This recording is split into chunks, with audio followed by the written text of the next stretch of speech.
kulanti wacan oo wanaagsan daawadayaal meel kastoo dunida daafaheeda naga daalacanaysaan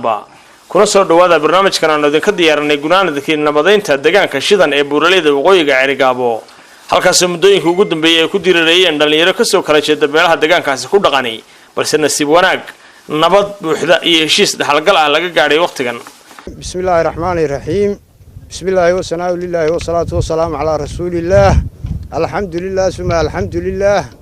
maanta oo ay tahay bishu 8 2020ka bishii labaad waxaanu halkan ku soo dhaweynaynaa gudoomiye ku-xigeenka maamulka gobolka Sanaag taliyaha ciidanka saldhigga saddexaad taliyaha qaybta saddexaad saldhigga saddexaad qaybta saddexaad General Muuse Jaamac Dilif gudoomiyaha maxkamadda gobolka Racfaanka taliya xigeenka ciidanka biliiska taliyaha nabad sugidda iyo saraakiil badan oo la socota dhamaantii waxaan leeyahay assalaamu calaykum waraxmatullaahi tacaala wa barakaatuh maanta waa maalin farxadeed waa maalin jimco ah waa 28kii bishii February 2020ka waxaanu maanta idinku wareejinaynaa annagoo fulinaynaa amarkii xayiraadda togan shidan ee shaqaaqadu ka dhacday rugtii koobaad oo afkii shidan ah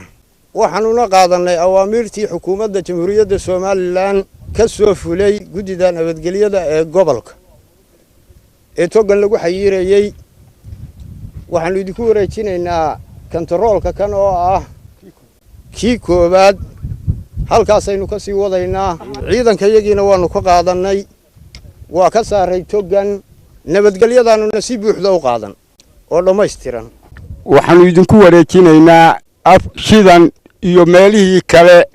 ee aanu ku dacwadu ka soconaysay ama dagaalkuba ka soconayay ilaa gadka galweytay weeye laakiin go'aankii aad soo saarteen baanu qaadanay ciidankiina waa arkaysaan mar idinkoo arkaya buu halkaa ka dhaqaaqaya amarka yagu qaadanaya xukunkii aarideen buu ku soconaya waxaanu idinla sugnay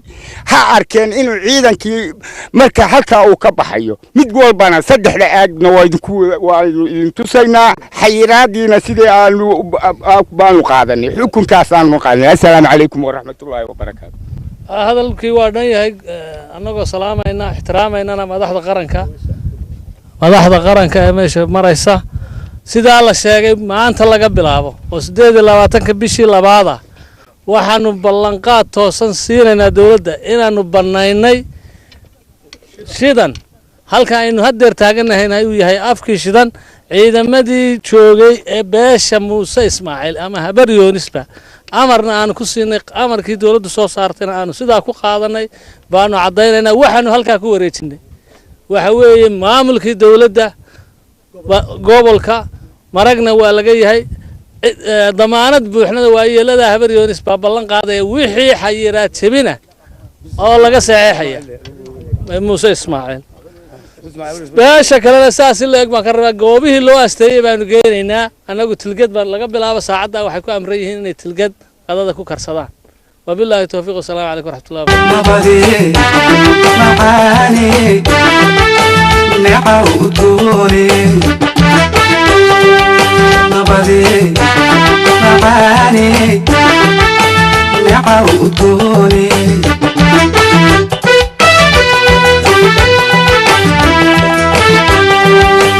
قائية برواقة نمعلق قبوبة التناس المانو لغجب النفقادة نحاريس تائباي نيدها أروني نطيدا كجحرو رجاء النسخامين كهنا وليسي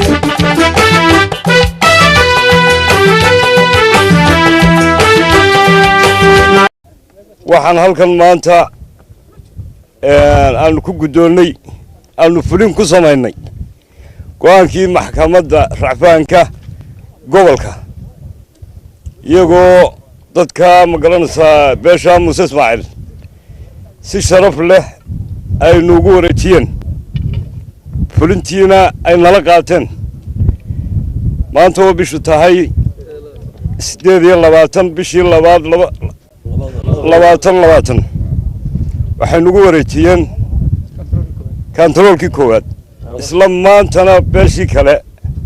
haddii aan leedmo saacadaha soo socda ayaanu iyana fulinteeda ku samayn doonaa haddaan nahay ciidamada kala duwan ee jamhuuriyadda somalilan sidana saacaddaa laga bilaabo annagaa la wareegnay waana xayiran tahay ilaa inta lagu garnaqsanayo si dhaqso leh waa xayiran tahay mas-uuliyaddeeduna waxay fuushay xukuumadda somalilan ee gobolka Sanaag. bismillaahi raxmaani raxiim aad iyo aad baa u mahadsantihiin odayaasha waayeelka beesha habar yoonis bari ama muuse ismaaciil oo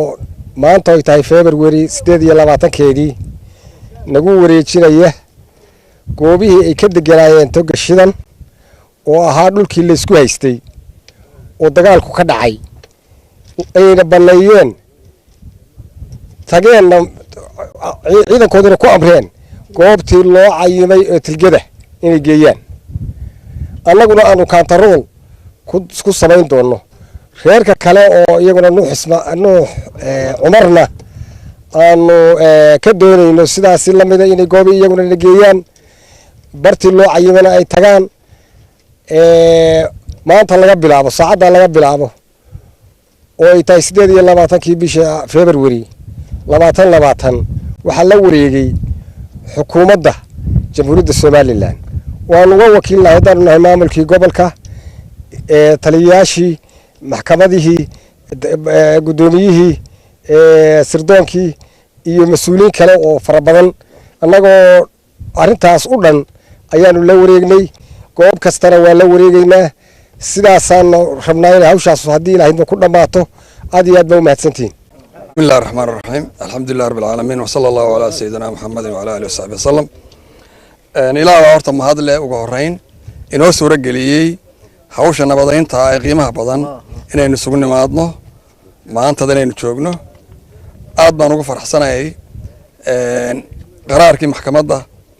ee labadii bishii labaad 2020 la soo saaray in lagu fulinayo maanta qaybtiisa koobaad aad iyo aad waxaan ugu mahadnaqayaa beeshan wareejinaysa ciidamadoodii ka qaadanaysa togii shidanafkiisii hoose aad iyo aad bay u mahadsan yihiin hadday nala garteen in la fuliyo go-aankii nabadeynta ahaa ciidamada lagu kala kaxaynayey waxaan kaloo u mahadnaqaynaa laftooda kuwii dagaalamayey ee gartay ee qaatay go-aanadii waayeelka go-aanadii maxkamadda waayeelkuna isaa ku amreen iyo guddiga nabadgelyadu waxaan kaloo u mahadnaqaynaa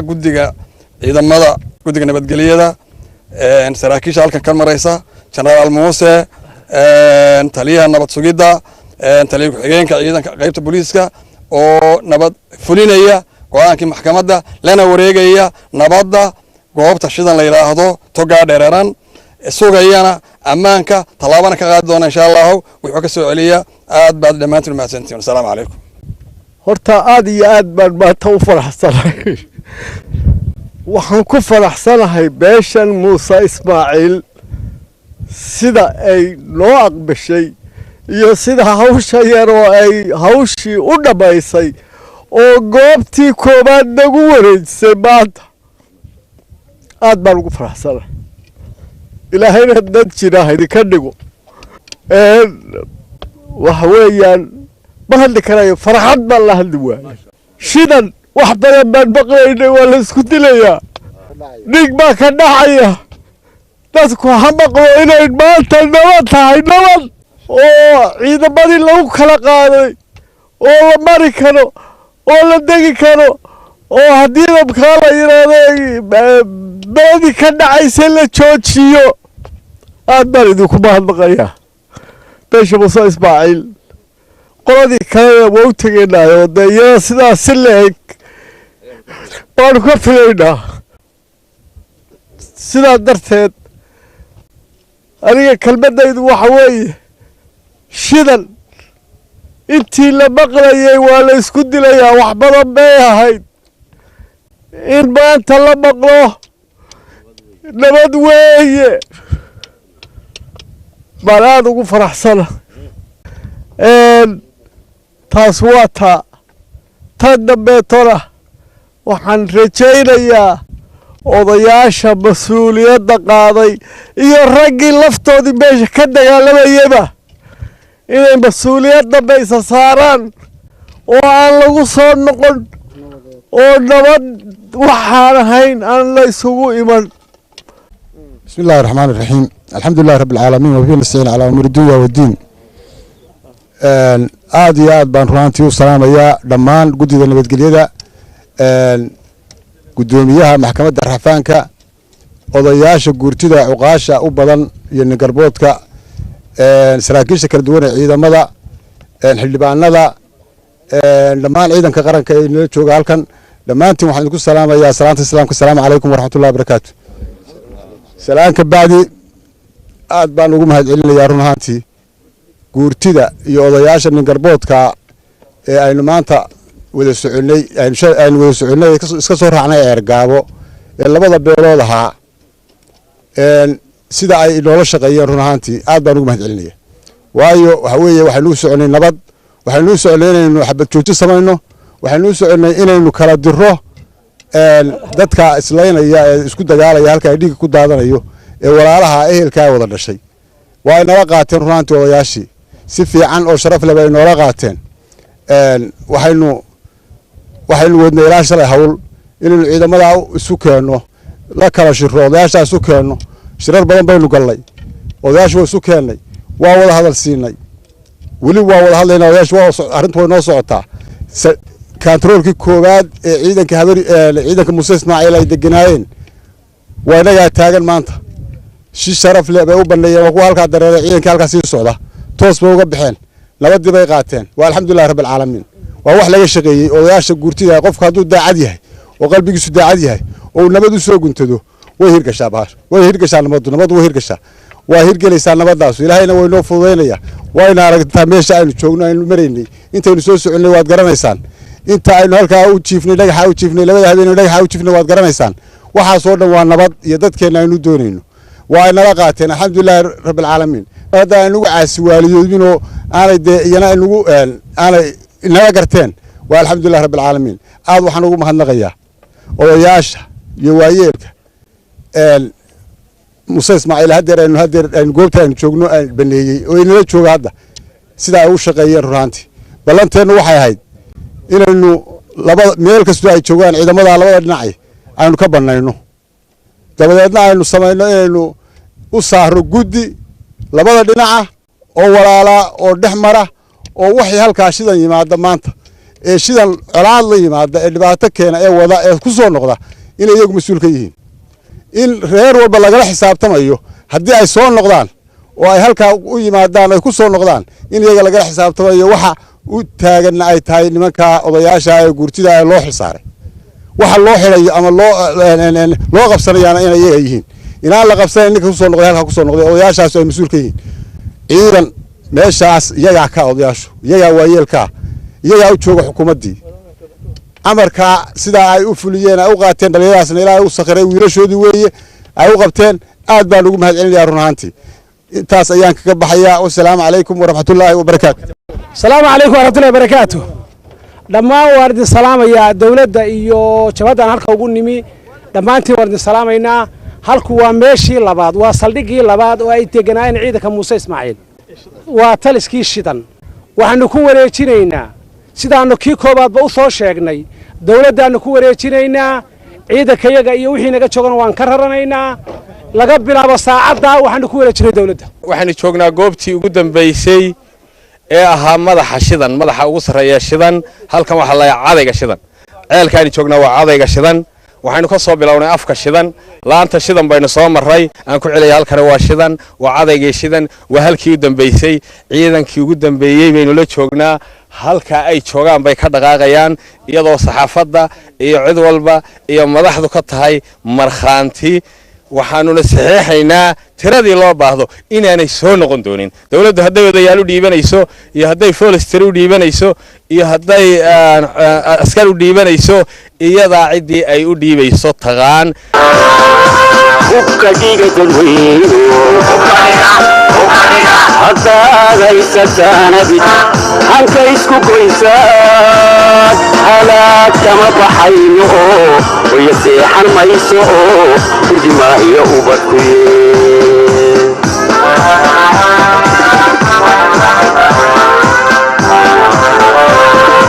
hubka dhiga dadweyno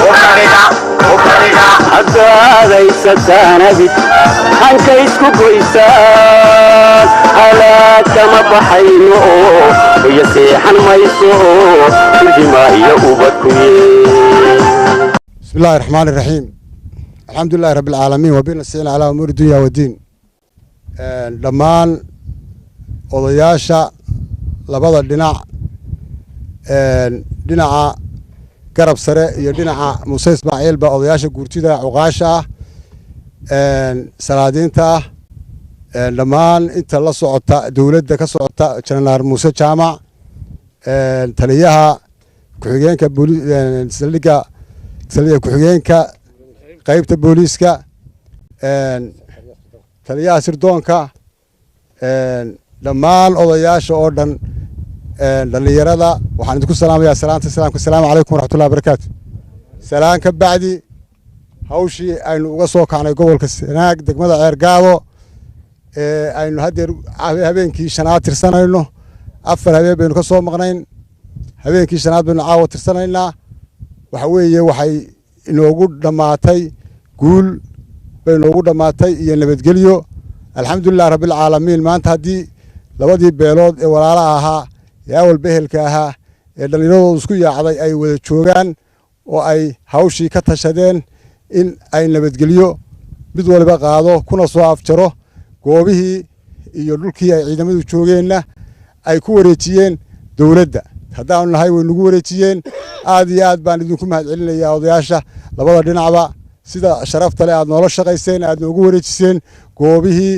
ay ciidamadu joogeen oo dhan oo aad soo afjarteen in nabadgelyo halkaa lagu noolaado oo dadkaas aanay mar dambe isku daqaqamin waxaa halkaa ka dhacay wax xun oo ceeba bay ahaayeen waxay ahayd kugu dhimayo kaa dhimay dad walaalaaba ahaydeen sidaa aad u garateen baanu idinla qaadanay idinlana kaxaynaynaa aad iyo aad baan runaantii ugu mahadsantihiin hawshaas waxaanu kaga tagnay annagu markaad nagu wareejiseen guddi labada dhinacba ah guddidaas oo ka kooban waxay ka kooban yihiin 10 qof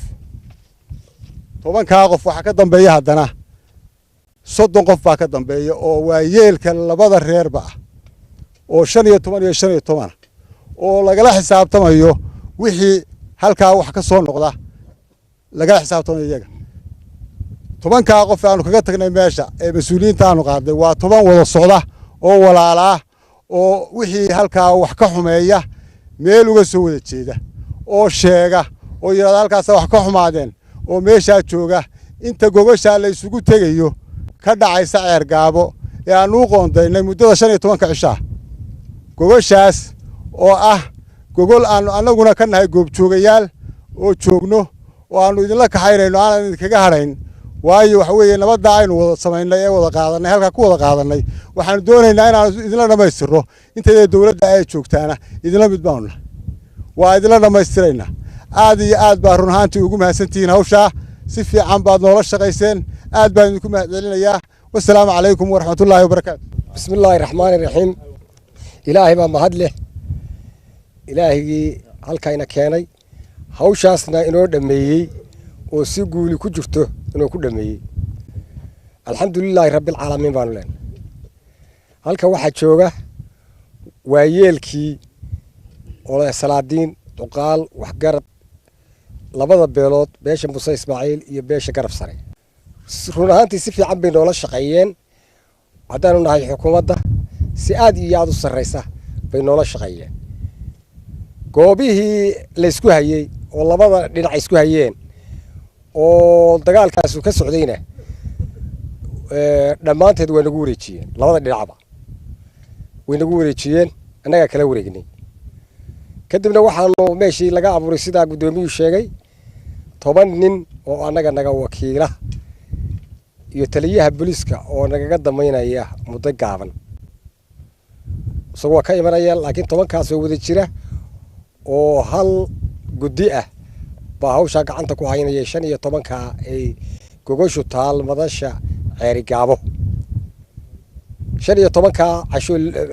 gogoshu loo diyaar garoobayo inta shirka lagu jiraba odayaasha gacanta ku haynay odayaasha kale oo gudoomiye inoo sheegay waa sida ogeydeen waa sida hore uu gudoomiye u sheegay waa mustameedkii labada reer waxaan leenahay waan idin ducaynaynaa runtii sida noogu hagaajiseen oo hawsha aad noola garab qabateen oo labada dhinacba ay u dadaaleen aad iyo aad bay u mahadsan yihiin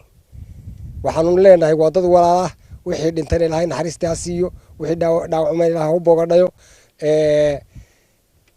waa kugu dhimay oo ka dhimay waxaan leeyahay hawshaasna gabagabadeeda waxaan rajaynayaa inay guul ku dhamaato oo sidaas oo kale iyo safkarada ku dhamaato hawshaasuna ay noqoto hawl halka ayna kaga afbeeshay saas ayaan rajaynayaa aad iyo aad baa u mahadsantihiin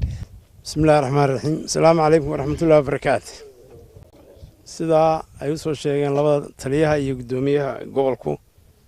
nabadaasi sidii loogu talagalay bay u dhacday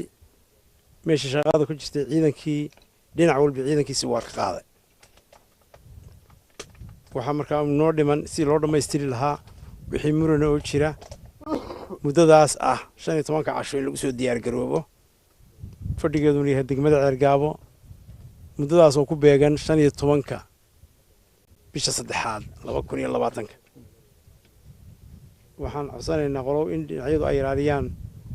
haddii laha yiraahdo qolo walba ay waqtigeeda ilaaliso hawshaasi aanay nagu samayn raad dambe qof walba ku soo talagalo inuu kala gar qaadano in meesha lagu kala gar qaato horena wadaacadaha uga maqlayna odaashii waa sheegeen hore meesha waxa la rabaa in lagu kala gar qaato muddada annagu diyaar baan nahay idinku dhinacaad ka soo diyaar garoodaan inta ka horeysana gudiyadaas ay wada shaqeeyaan iyo gacmaha haysta iyagaan ku ognahay meeshii wixii riboorana iyaga soo bixinaya wixii kale telefoonaan laga daay wadanka waxa wareegshay telefoon iyo waryaro markaba qaaradaha isaga gudbaaya in wax badan la iska hubiyo hawshaana lagu dulqaad inta aynu ku wadno insha Allah waxaan rajeynaynaa haddii nin walba aynu kala gar qaadanayno inay iska dhamaanayso waxaan dhamaanayn ma jiraan assalaamu calaykum waraxmatullaahi wabarakaatu gudoomiyaha ku-xigeenka gobolka ahna hadda si hayaha gobolka taliyaha saldhigga 3aad jananka qaybta 3aad jananka taliyaha ku-xigeenka booliiska taliyayaasha kale saxaafadda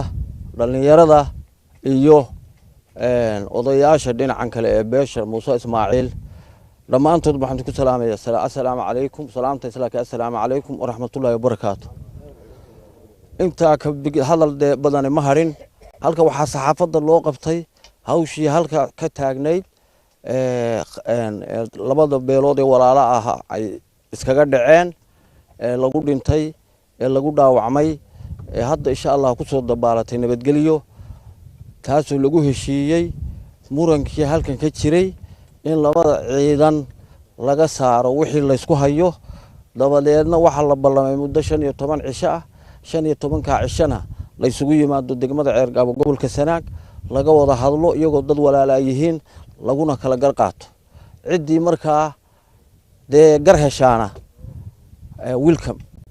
cidii laga gar heerana waxa loo baahan yahay inay siday tahay u qaadato oo hawshaas nabadgelyo ku maalmaan uma baahanin inagu wax dambe ama dhaawaca ama cid ku dhamaata dhulka Ilaahay baa leh waxaynu isku haynaa waxa weey waa la kala degaa nin dhulku tuurta u saaray ma jiro ana halka dega taana wax lagu ballamay si nabada waayeelnimo ah oo darisnimo ah oo xigtanimo ah oo abtinimo ah in loogu kala gar qaato dhinaca kan marka hawsha tan waxa weeye waa loo soo diyaar garoobay in sida ugu fudud loogu kala garbaxayo aan xagga waxba ka xidhmin qolada walaalaheena waxaan jecelahay waqtiga la ballamay inaanay waxba ka xidhmin waayo muddo horena waa la yimi oo qoladan Boosaasood iyo Suldaanku muddo la joogay wixii lagu ballamo inay dhinac walba ka fusho baa loo baahan yahay qolada gudida ee 10ka ah ee lagaga tagay meeshana waxaan hor Ilaahay ugu dhiibnay iyagoo wada shaqeynaya oo aan wax dhibaato ay jirin dhulka inta lagu kala baxayo warbixinteeda laga sugayo ciidankuna ka caagan yahay inay si fiican uga shaqeeyaan khayrna waa ka helayaan oo aanay warar beena noo soo dirin ama halkaas soo galay wixii warka ay helaan ilaa isla qaataan oo hubiyaan oo cidda markaa fadqalalada wada halkaa ku caddeeyaan markaa inay noo soo jawaabaan laakiin haddii midba meel telefoon nooga soo diro waa ku wareeraynaa waxaan idinka codsanaynaa wixii aad soo diraysaan inay wax wada jira yihiin intaa kadib dee dhammaan meesha cidda isugu timi nabad baynu qaadanay ilaahay haynoo aqbalo ninkii calooshiisa wax kale ku jiraan allaha toosiyo meesha ilaahay waxaanu ka baryaynaa ilaahu sidii roon meesha waxaanu ka baryaynaa dadariso intaa wada joogay baanu nahay ilaahu waa taada noo waafaqsii wixii meeshaas ka jira oo nagu toosi halkanna waxaan uga mahad celinayaa dhammaan gudoomiyaha gobolka Siihaya ku-xigeenka jananka saldhigga saddexaad saraakiishii kale oo nala shaqaysay ciidamadii gudoomiyaha taliyihii maxkamadda oo ninka la yiraahdo gadheere lagu naanayso maxamed axmed cabdalle oo ka kow soo jeedintii hawshan isagana waxaan u leenahay meel fiican bay maraysaa wixii dambe markay dhamaadaan dii waad garan khayrna waad heli biladna waa ku siinaynaa intii hawsha ka soo shaqaysana aad baan uga mahad celinaynaa cid kastoo teetalkaysa halka ka soo qaybsatay nabadda u shaqaysay aad iyo aad baan u salaamayaa assalaamu calaykum waraxmatullaahi wabarakaatu bismillaahi raxmaani raxiim assalaamu calaykum waraxmatullaahi wabarakaatu gudoomiye ku-xigeenka gobolka taliyaha qaybta saddexaad taliyaha nabad sugidda taliyaha ku-xigeenka booliska saraakiisha kale ee milatariga gudoomiyaha degmada daaqa qaranka oo siduwa daaqa qaranka mas-uuliyiinta nin walba waxa uu yahay odayaasha cuqaasha isimada assalaamu calaykum waraxmatullaahi wabarakaatu bacda salaan wax kale oo haddeer halka kan salaan ka bacdi haddeer hadal halka ka furin ma jiro heshiiskii horta waa dhammaaday wuxuu noqday nabadgelyadii way dhammaatay waa la heshiiyey odayaasha dhexdhexaadka ah oo 10 ana wax laga rabaa warbixin fiican intaa uu hadda boqorku sheegay inay telefoonkooda midaysan la helo wixii loo ballamayna waa ceergaabo nin kasta oo khayr ka soo shaqeeyayna ilaahay ha ka ajir siiyo maxamed axmed cabdalle wayna ka maqan yahay gudoomiyihii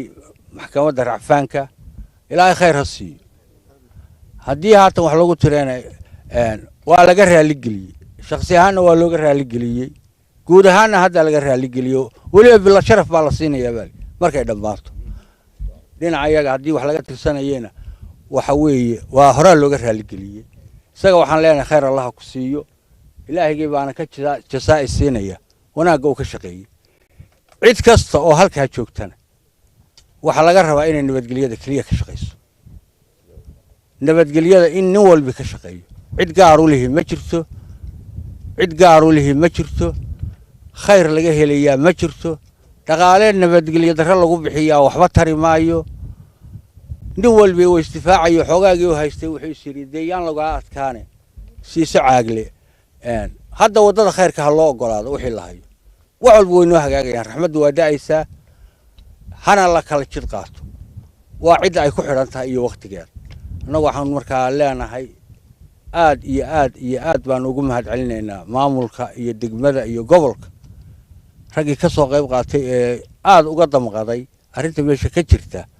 oo yiri dadka halkaa jooga waa dadkeennii iskuma eegi karo oo ka soo qayb qaatay oo halkaa 5 casho dhixdaa jiifay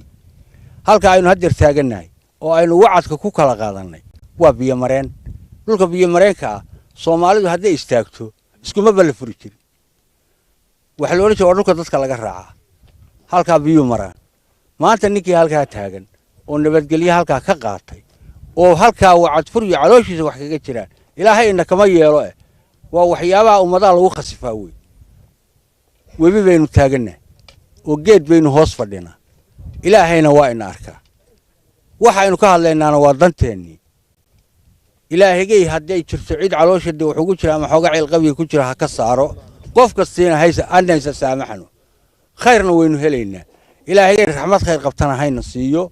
nabadgelyo caamana ilaahay hayna siiyo ilaahay haynoo adkeeyo dadkeenna ilaahay haysu sakhiro waxba kale ayahino isku guri baynu nahay isku qof baynu nahay qaladaadkay dhacayna waa waxaynu isugu nimay inaynu ka heshiino odayaasha soo gurmadeena aad iyo aad iyo aad baan uga mahad celinaynaa soo gurmadkooda ilaahay ka ajar siiyo assalaamu calaykum waraxmatullaahi wabarakaatu bismillaahi raxmaani raxiim gudoomiye ku-xigeenka maamulka gobolka Sanaag taliyaha ciidanka qaranka ee qaybta saddexaad taliye xigeenka ciidanka booliiska saraakiisha kale ee ciidamada qaranka booliiska iyo militariga taliyaha sirdoonka madax dhaqameedka cuqaasha salaadiinta dhammaantiin assalaamu calaykum waraxmatullaahi tacaala wabarakaatu awalan halkan waxaan uga mahad celinayaa cid kasta oo ka soo shaqaysay in halka kan is-afgarad ka dhaco nabadgelyo la xidho horraanteeda ay ka dhacdo oo ay ugu horrayso xabad joojin abaabulkeedana number 1 uu lahaa gudoomiyaha maxkamadda racfaanka gobolka Sanaag oo in badan ku dadaalay in halkaa nabadgelyadeedu xiranto uguma horrayso imaatinkeennii halka kan aynu nimi meesha tan la isku dilay ee shidan uguma horrayso inaanu kulanno warsangeli xeelada faraha wada gelino cergaaba ayaa ka horreysay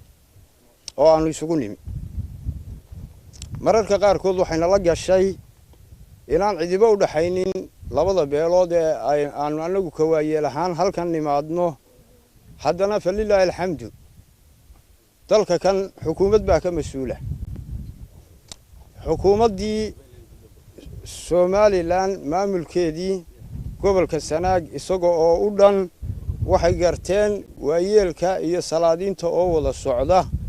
inay halkan keenaan sidaan horeba u sheegay shalay baa ugu horreysay togga la yidhaahdo shidan ee shaqaaqadu ka dhacday shalayba waxaan ku wareejinay xukuumadda mid si dhammaystiran mid iyada weydayn maayo dalka waxaa ka mas-uula waa xukuumad cidda ay diranayso ee technically la shaqaynaysa ee garbaheeda noqonaysa ama waayeel ha noqoto ama nin garbood ha noqoto ciddii ay hawshaasi dawlad waa la yaqaanaa iyadaa taqaana ciddii ay adeegsanayso innagana waxaan ilaahay inooga baryayaa wax alla wixii aynu halka kan ballan qaadnay ee nabadgelyada ku saabsanaa in ilaahay inagu sugo inaynu ka run sheegno ducadeedii dee waxaba dhameeyey suldaan siciid caaqil siciid waxaan hadalkaygii ku soo gunaanadayaa annagu waxaanu si buuxda u qaadannay wax alla wixii aynu halkaa iska nidhi oo ay ugu horrayso xabad joojin nabadgelyada oo la sugo iyo gogasha 15 bisha 15keeda loo ballamay ee wada xaajoodka ee garnaqsiga ah diyaar baanu nahay waxaan hadalkii kaga tegayaa ilaahay xaq ahayna waafajiyo ummad muslimiina baynu nahay ummad waxa ay leedahay ka run sheegtana ilaahay haynaga dhigo wassalaamu calaykum waraxmatullaahi wabarakaatu aad iyo aad waxaan u salaamayaa dhammaan kasoo qaybgalayaasha nabadda ka soo qayb galay oo u kala qaybsan dawladda iyo garab sare iyo muuse ismaaciil dhammaan intii u soo gudmatay nabadda u soo gurmatay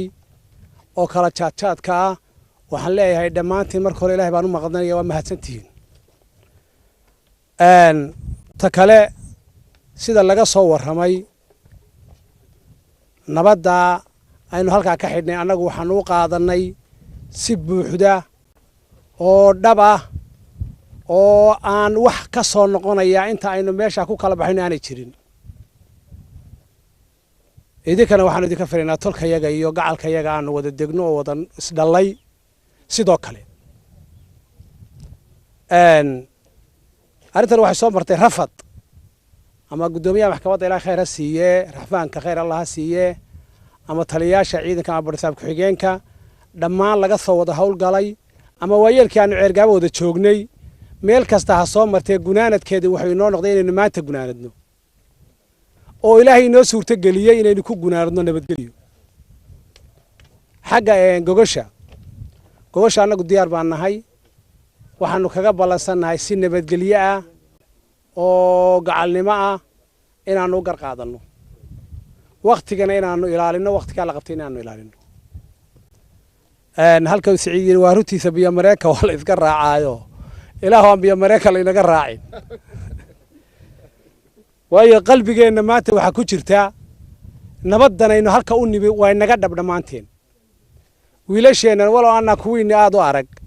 annagu dee kuwayagu waa nalala soo arkayo in nabaddu ka dhab tahay alxamdulilah idina waa idin rumaysanaynaa idinkay ciddii soo aragtayba waxaanu ku qalbisannahay sidaa aa sheegtay inay dhab ka tahay dadkana waa dad wada dhashay waa dad meel wada degan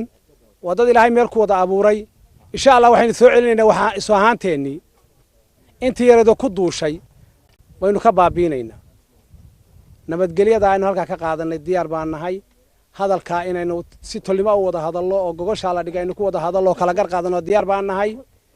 wax allaale wixii halkaa ka soo noqda waa yeelada la qaybshay baan in yar odhanayaa dhinac baa war heli kara ilaa uu dhinaca kale u tagoo la xaqiijiyo waa inaan war soo dirin haddii uu dhinac warka soo diro war dhinac buu noqonaya haddii qolada garab sare war hesho oo ay markaba garab sare ku soo dhifato waa mushkilad haddii qolada muuse ismaaciil war hesho markaba muuse ismaaciil ku soo dhifato ama dowladda ku waa mushkilad waxaan leenahay idinkula dardaarmaynaa markaad warka heshaan qolada kale wargeliya war balkaale isla eegne markaa isla xaqiijisan ama warkii been buu noqonaya ama run buu noqonaya hadduu run noqdo soo dira hadduu been noqdona dee been buuba noqday hadalka waxaan ku soo gebagabaynayaa ana isa saamaxno xoogaa bay idinku kala duulduule weliba intaydii wada socoto ceergaabo ka nimi waanu isxamannay waynu ismaagnay allahayna kala saamaxo ilaahayna kala saamaxo hadalka waxaan ku soo gebagabaynaya aad iyo aad baa u mahadsantihiin dhammaantiin waa mahadsantihiin wasalaamu calaykum waraxmatullahi barakaatu الرحمن الرحيم بسم الله الرحمن الرحيم بسم الله الرحمن الرحيم شر الله ينقهي خيرنا الله ينسي أمورتا أينو ميشا أوني من السيدة إلى الشلي إلهي أفضدي هاي نوغو فضدي ومدنا بقيد برعاد هاي سمري فاتحة أموره وحلو باهي هاي سيدة أي كسو دقن قلين إني كودا مادان أمورتا وحينو كسو دقن قليني هدناقو رير سناقة inaynu ku dhammaystirno si nabadgelyo ah waa isku soo tiilay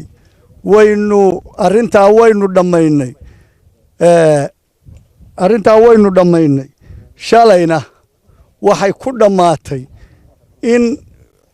dhulkii laysku haystay ciidamadii laga saaro dowladdana lagu wareejo dowladdu labada dhinacay u wakiilatay mas-uuliyadda iyadaa leh qolana waxay u wakiilatay halka inay joogaan waayeelana waxay u wakiilatay reeraha inay ka wakiil yihiin oo ilaaliyaan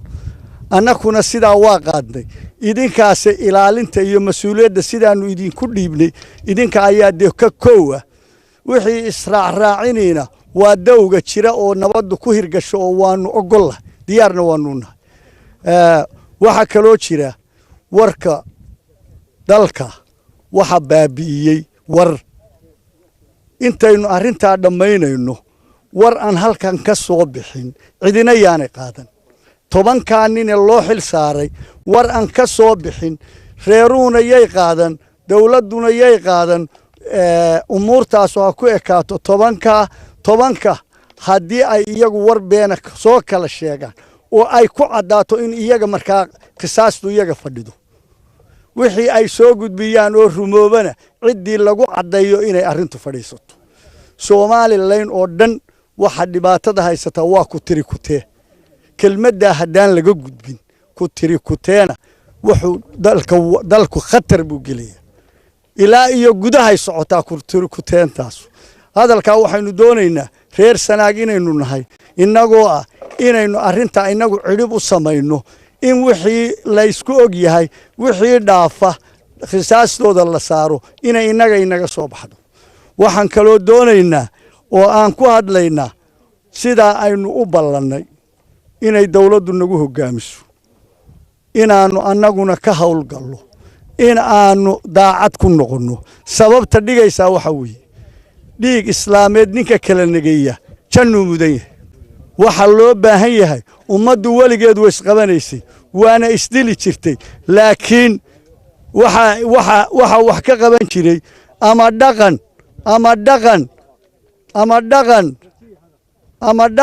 ama dawlad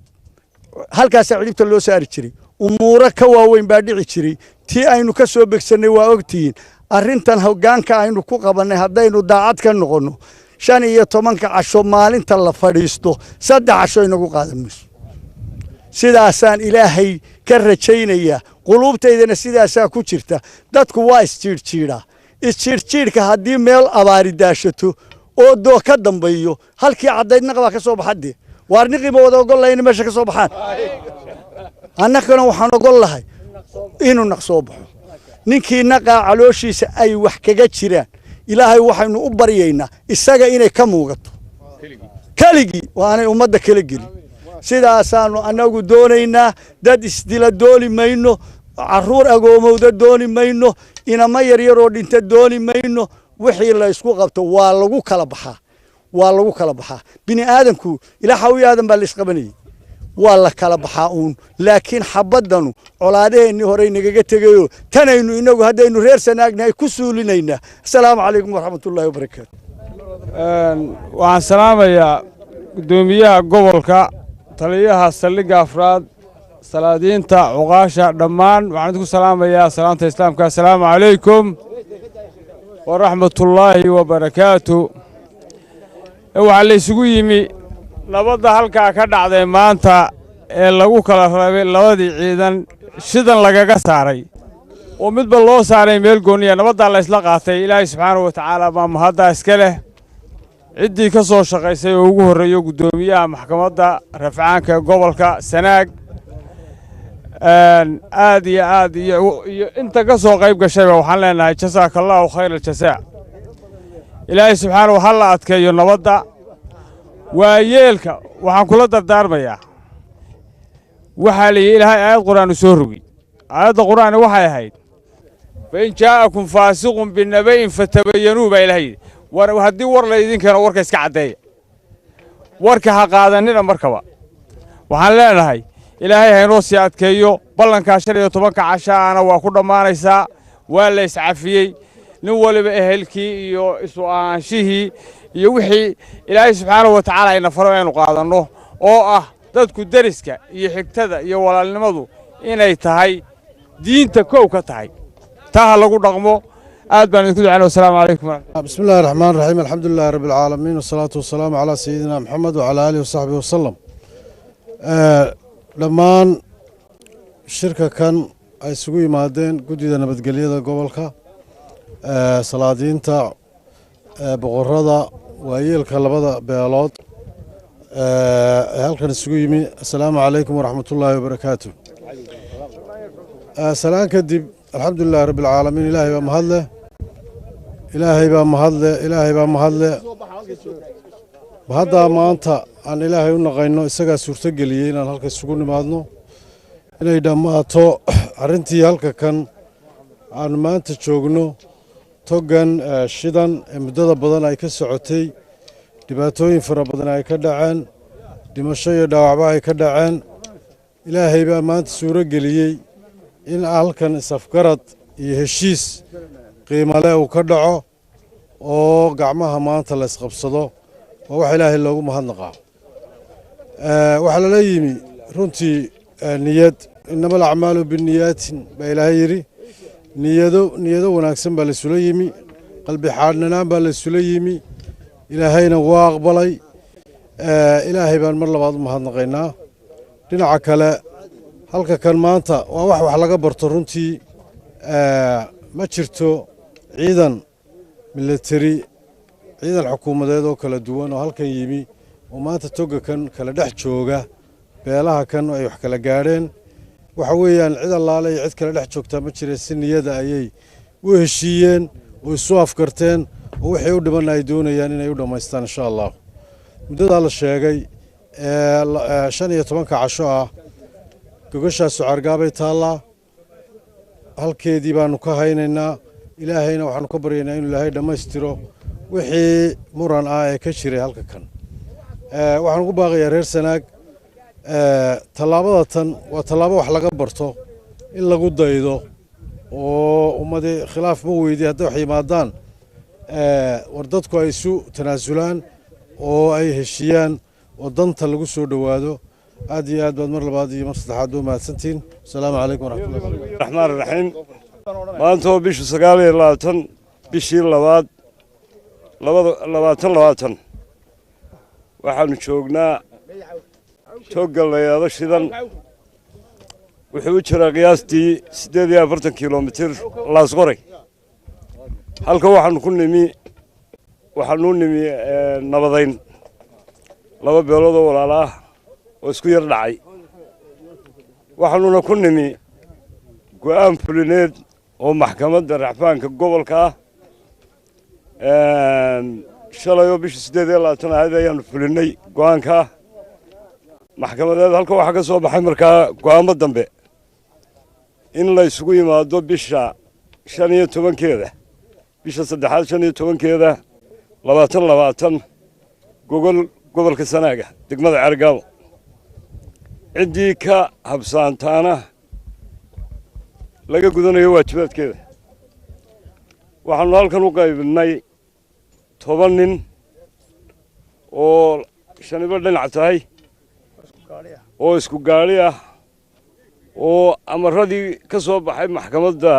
racfaanka ee la wada qaatay wixii ka soo noqda inay ilaaliyaan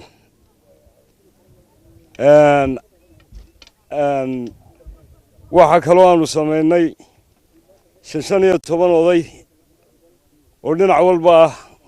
oo dhinaca warsangeli ka Muuse Ismaaciil soo xushay ka Muuse Ismaaciil la soo xushay ka warsangeli oo wixii halka ka soo noqda iyaga aanu kala xisaabtami doono haddii Allah wada liiho golaado waxba ka soo noqon maayaan waxaanu aragnay dadka aad baan ugu mahadnaqayaa waxaanu aragnay walaalnimadooda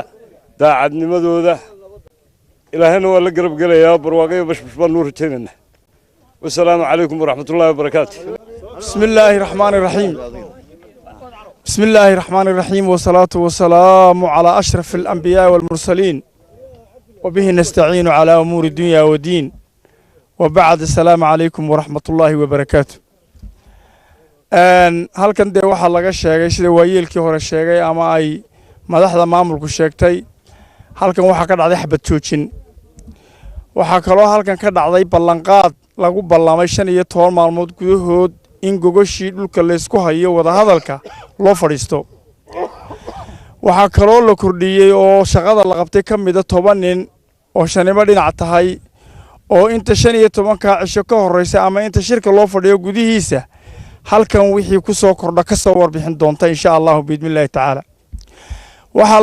la isla qaatay in la kala gar qaato oo aan gogosha lagu kala maqnaan oo aan la kala habsaamin waxa kaloo halkan la isla qaatay sida waayeelku sheegay ama ay maamulku sheegeen 15 nin iyo 15 nin oo iyaguna 10ka ka sii dambeeya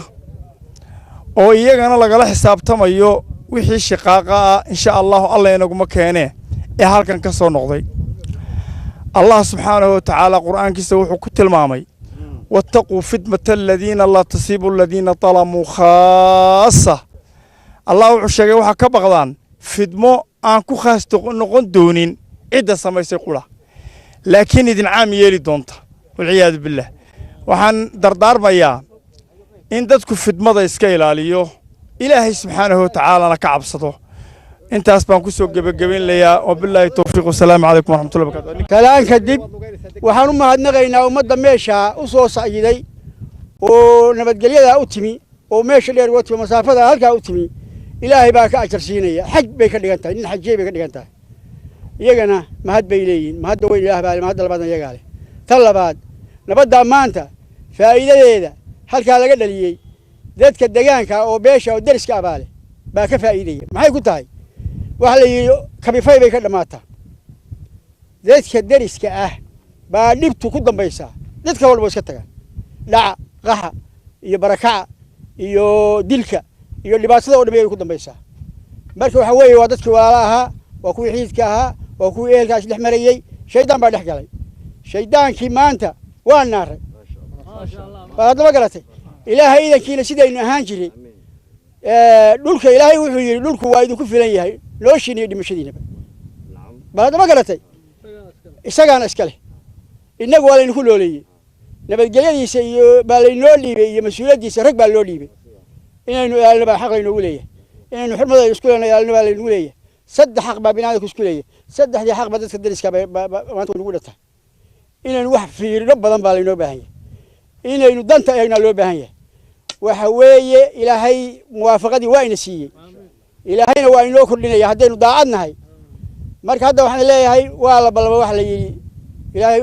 xadiisku wuxuu ahaa muuminiintu waxay ku ballantay bay leedahay ballankeenu ku ballannay baa horta wax inoo yihi nabadgelyadiina waa xidhannay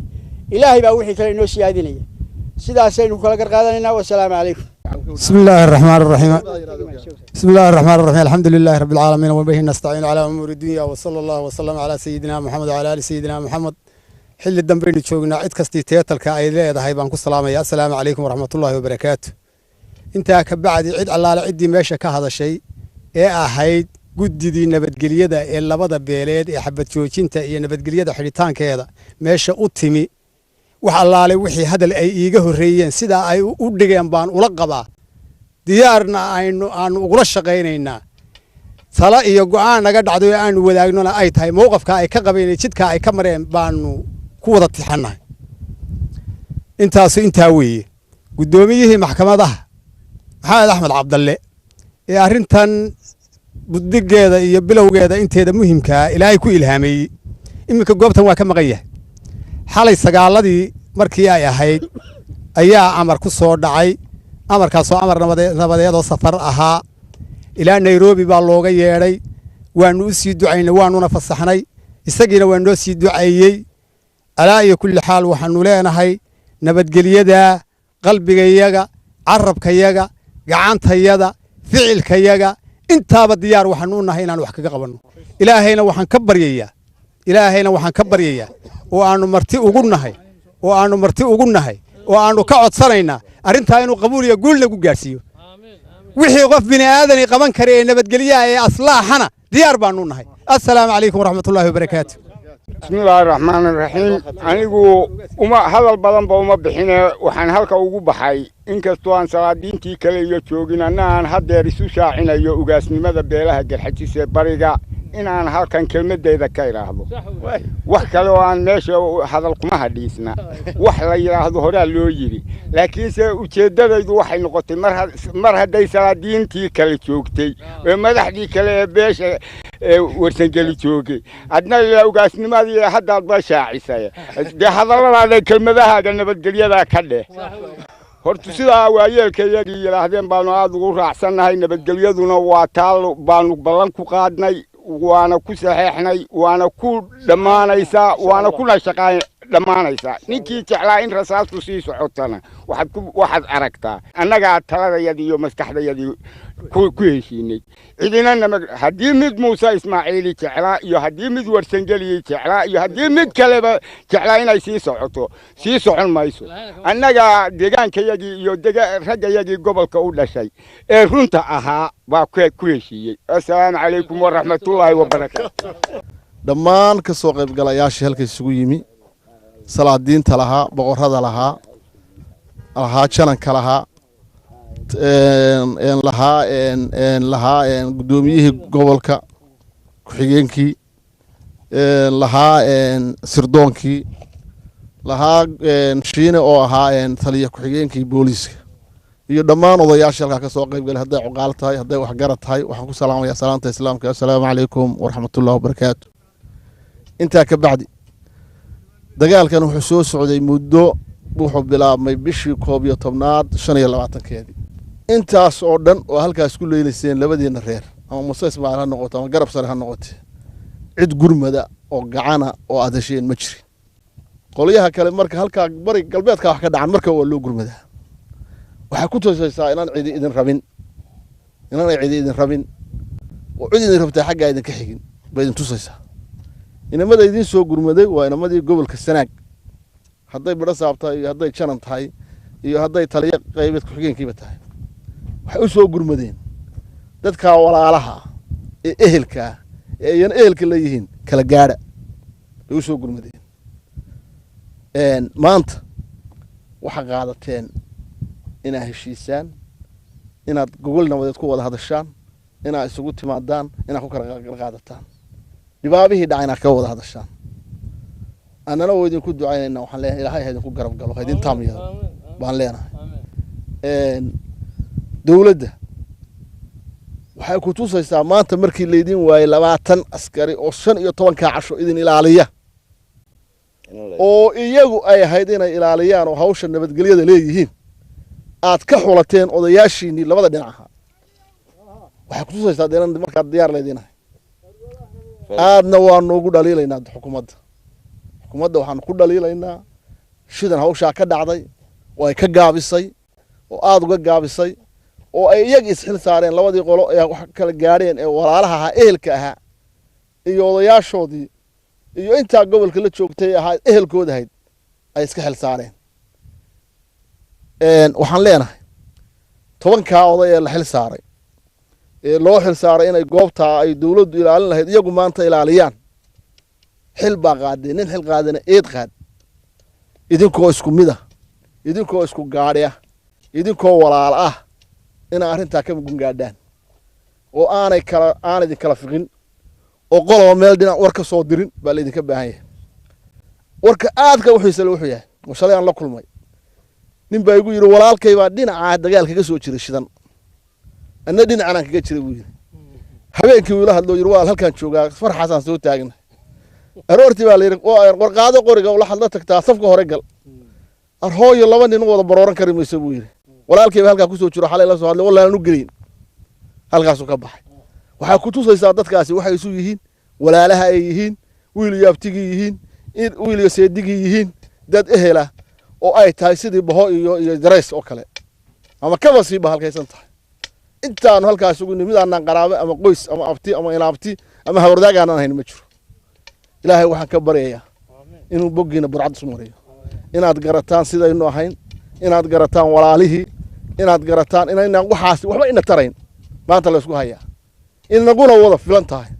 waxa halkaa joogaa inagu wada filan Soomaaliland oo dhan bay ka badan tahay dad walaalaa baynu nahay dahadehela baynu nahay ilaahay waxaan ka baryayaa inuu burcad boorkeena isu mariyo waan wax dambeena gayman وحلك إنه ما انتقدنا إنه كذا إنه والسلام عليكم ورحمة الله وبركاته. دولة وحنا لنا هي هدي أضواء كربتان هدي أضواء كربتان ماشان كوري هوسبا ولا دوش شغلي خرج مايدن بحن تلام مايدن بحن